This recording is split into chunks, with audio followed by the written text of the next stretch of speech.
노동자 문제, 인권 문제가 가장 참혹한 곳이 바로 저쪽 북한 아니겠습니까? 먼저 보편적 인간의 가치를 생각한다면 북한 노동자와 어떤 북한 인권에 대해 서울시 차원에서 역할을 무엇을 할 수 있을지 권수정 후보님의 의견을 듣고 싶습니다. 네. 지금 북한의 인권과 북한 노동자들의 실상에 대해서 걱정을 하셨습니다. 최저임금법을 계약하신 당의 후보께서 그런 말씀을 하시는 부분에 대해선 제가 어떤 말씀을 드려야 될지 참으로 안타깝습니다. 일부 기대 이익이 줄어들 수 있지만 오히려 균형적인 시각에서 마련된 제도라고 생각되지 않으십니까? 지난 대선 때 모든 후보들께서는 최저임금 1만 원을 공약하셨습니다.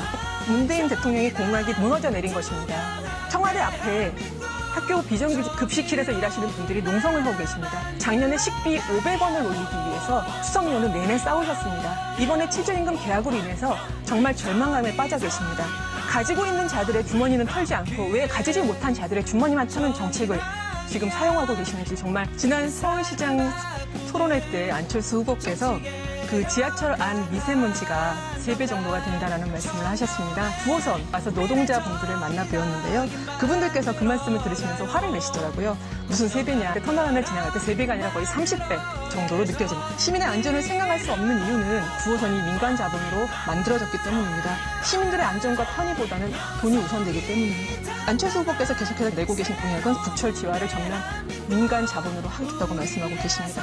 지금 소상공인들 그리고 중소기업, 영세 사업자들의 가장 큰 문제가 이 최저임금이라고 계속해서 말씀하고 계십니다. 하지만 임대료 상승을 막아내지 못하는 부분이 굉장히 크고요. 또한 카드 수수료, 재벌기업의 프랜차이즈 수수료 이런 것들이 훨씬 더 큰 영향을 발휘하고 있습니다. 국회의원들은 지금 1억 원 넘게 받고 있습니다. 그 외에도 식비 받죠, 특수활동비 받죠, 다 받습니다. 그거 다시 산입해서 계산하지 않습니다. 자기들의 임금을 올리기 위해서는 그렇게 짬짬이로 함께 뭉치면서 정말 가난한 사람들의 최저임금에 들어가 있지 않던 것까지 들어가서 식비며 상여금까지 다 포함시켜서 1만 원을 맞춰가는 게 무슨 의미가 있겠습니까? 편의점주의 아버지가 임대료를 내기 위해 고민하고 그 아들은 학비를 벌기 위해서 아르바이트로 고민하고 있습니다. 왜 없는 사람들끼리 싸우는 법안을 이렇게 강제 바쁘게. 지난 5월 30일 자유한국당 김문수 시장 후보께서 재개발을 여성의 몸에 빗대어서 한 발언입니다. 어떤 아름다운 여성이 전혀 화장도 안 하고 씻지도 않고 그러고 다니냐.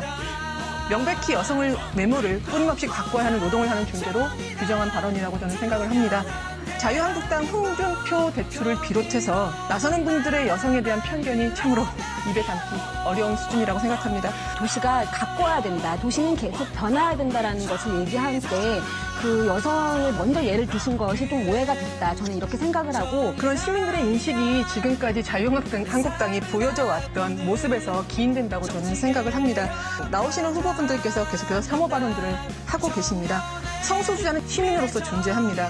말 그대로 정체성입니다. 지금껏 자유한국당은 존재를 부정하고 계십니다. 몸의 모든 중심은 아픈 곳에 있듯이 우리 정치의 중심은 우리 사회에서 가장 아픈 곳을 향해야 합니다. 최저임금은 반드시 정상으로 돌려놓아야 합니다.